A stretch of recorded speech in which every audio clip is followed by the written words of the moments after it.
Hi, boys and girls. This is old Johnny Appleseed. Every year about this time, I usually try to make my way around to all Johnson County elementary schools to make visits to you and to talk a little bit about the season, about Apple Day, and about Johnny Appleseed. This year, I'm sorry that I can't actually be with you in class, but I still wanted to talk to you about fall or autumn. As you look outside, you can tell that all the weather's changing. The leaves are starting to change color and fall off the trees, and it's just really a beautiful time of year. This is also a time in Johnson County that's been really rich in tradition with something called the Apple Festival. I'm sure many of you, all of you, have probably heard about Apple Day and the Apple Festival. And even though this year Apple Day's not going to be held in Johnson County, it's still a tradition that we want to keep alive and keep talking about, because hopefully it'll be back next year.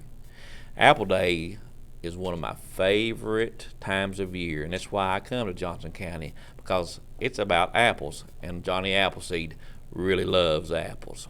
So I'm going to now read you a story, and the story is called Johnny Appleseed.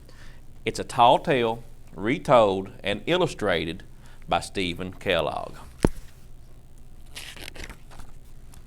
John Chapman, who later became known as Johnny Appleseed, was born on September 26, 1774, when the apples on the trees surrounding his Leominster, Massachusetts home were as red as the autumn leaves. John's first years were hard. His father left the family to fight in the Revolutionary War, and his mother and his baby brother died before his second birthday. By the time John turned 6, his father had remarried and settled in Longmeadow, Massachusetts. Within a decade, their house was overflowing with 10 more children. Nearby was an apple orchard. Like most early American families, the Chapmans picked their apples in the fall, stored them in the cellar for winter eating, and used them to make sauces, cider, vinegar, and apple butter. John loved to watch the spring blossoms slowly turn into the glowing fruit of autumn. Watching the apples grow inspired in John a love of autumn nature. He often escaped from his boisterous household to the tranquil woods. The animals sensed his gentleness, and they trusted him. As soon as John was old enough to leave home, he set out to explore the vast wilderness into the west. When he reached the Allegheny Mountains, he cleared a plot of land and planted a small orchard with a pouch of apple seeds he had carried with him. John walked hundreds of miles through the Pennsylvania forest, living like the Indians he befriended on the trail. As he traveled, he cleared the land for many more orchards. He was sure the pioneer families would be arriving before long, and he looked forward to supplying them with apple trees.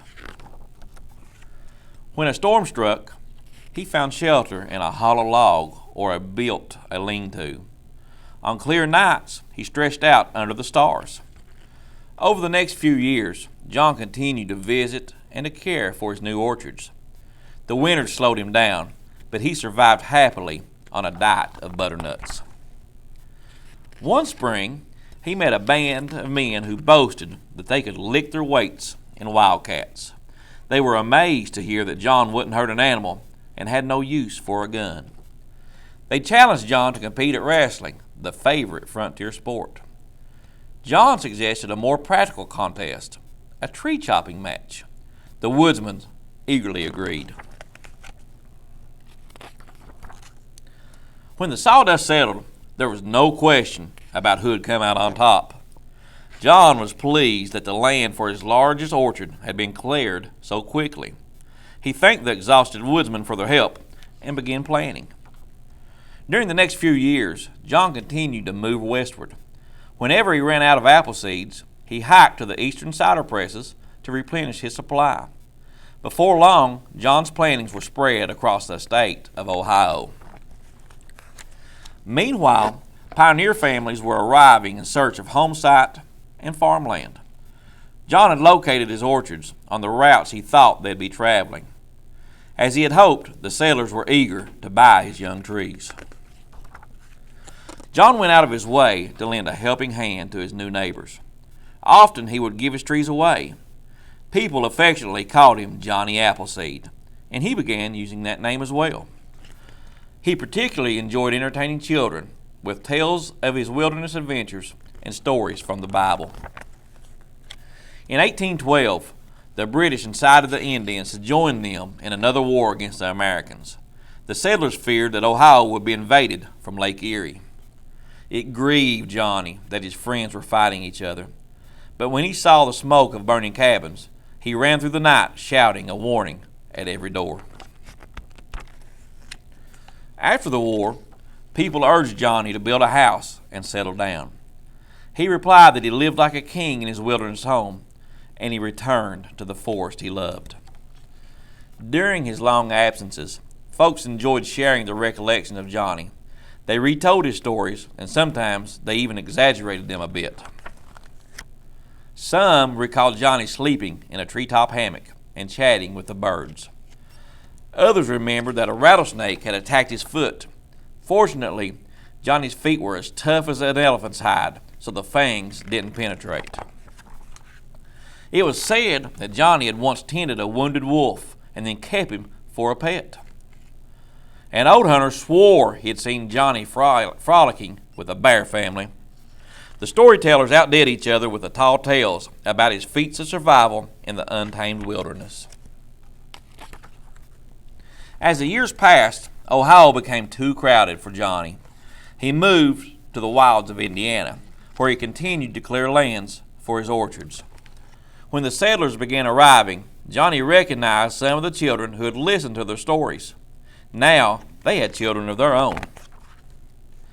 It made Johnny's old heart glad when they welcomed him in as a beloved friend and asked to hear his tales again. When Johnny passed 70, it became difficult for him to keep up with his work. Then, in March of 1845, while trudging through a snowstorm near Fort Wayne, Indiana, he became ill for the first time in his life. Johnny asked for a shelter in a settler's cabin, and a few days later, he passed away. Curiously, Johnny's stories continued to move westward without him. Folks maintained they'd seen him in Illinois, or that he'd greeted them in Missouri, Arkansas, or Texas. Others were certain that he had planted trees on the slopes of the Rocky Mountains or in California's distant valleys. Even today, people still claim they've seen Johnny Appleseed. That's a pretty good book, and I hope you enjoyed it. I hope you have a wonderful fall or autumn, and that you keep yourself safe, and we look so forward to getting everyone back to school. Have a great day.